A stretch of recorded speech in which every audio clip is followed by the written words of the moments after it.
मित्रांनो नमस्कार, पुन्हा एकदा आपले स्वागत आहे. मित्रांनो, राज्य सरकारचा मोठा निर्णय.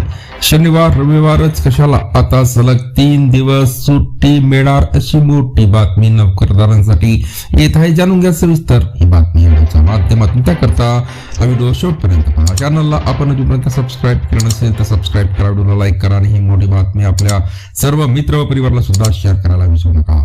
तर मित्रांनो, राज्य सरकार कामगारांच्या हितासाठी आणि कार्यसंस्कृती बदलण्यासाठी एक क्रांतिकारी पाऊल उचलण्याच्या तयारीत आहे. केंद्र सरकारच्या 4 नवीन कामगार संहितेमध्ये आवश्यक सुधारणा करून राज्य सरकार ती राज्यात लागू करणार आहे. यानुसार आता कामगारांना आठवड्यातून 3 दिवस भरपगारी सुट्टी मिळण्याचा मार्ग मोकळा झाला आहे. महाराष्ट्र सरकार राज्याच्या लेबर कोडमध्ये अशा काही सुधारणा करत आहे ज्यामुळे तुमचं ऑफिस शेड्यूल पूर्णपणे बदलून जाईल. आठवड्यात फक्त 48 तासाचे काम आणि 3 दिवस भरपगारी सुट्टी मिळणार आहे.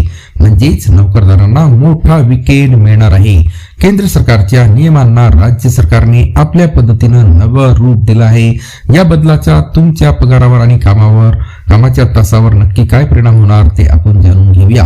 नेमका काय बदल होणार पहा मित्रांनो. नव्या नियमानुसार एका आठवड्यात एकूण 48 तास काम करणे बंधनकारक असेल. मात्र हे कामाचे तास कामगार आणि मालक यांच्या संमतीने विभागले जाऊ शकतात. एखाद्या कामगाराने दिवसाला 12 तास काम केले तर त्याला आठवड्यातून फक्त 4 दिवसच काम करावे लागेल. उर्वरित 3 दिवस त्याला पूर्ण कामगारासह सुट्टी मिळेल. इंग्लंड, फ्रान्स आणि जपान सारख्या विकसित देशांमधील कार्यसंस्कृतीच्या धर्तीवर ही पद्धत लागू केली जात आहे. महाराष्ट्र सरकारने कामगार संहितेतील इतर महत्वाचे बदल देखील केले आहे. मालकाला 50,000 रुपये दंडाची तरतूद.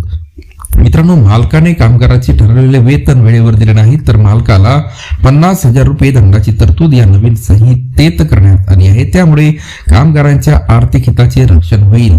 महिलांसाठी सुद्धा महत्वाचा निर्णय पहा मित्रांनो. नव्या नियमानुसार आता महिलांना रात्रपाळीत काम करण्याची मुभा देण्यात आली आहे.